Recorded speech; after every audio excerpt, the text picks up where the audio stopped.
বুঝতে পারছেন এটা কী গাছ বন্ধুরা? তেঁতুল গাছ। তেঁতুল ফুল দেখুন, অসাধারণ ফুটেছে। সিজনটা বেরিয়ে গেছে তো, দেখুন ফুলটা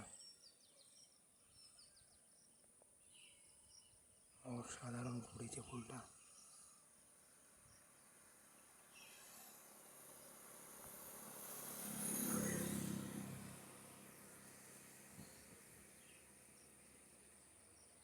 মূলত তেঁতুল যেটা গাছটা না, এর ফুলগুলো মোটামুটি এই মনে করুন বসন্ত বা বৈশাখের মুখে ফোটে।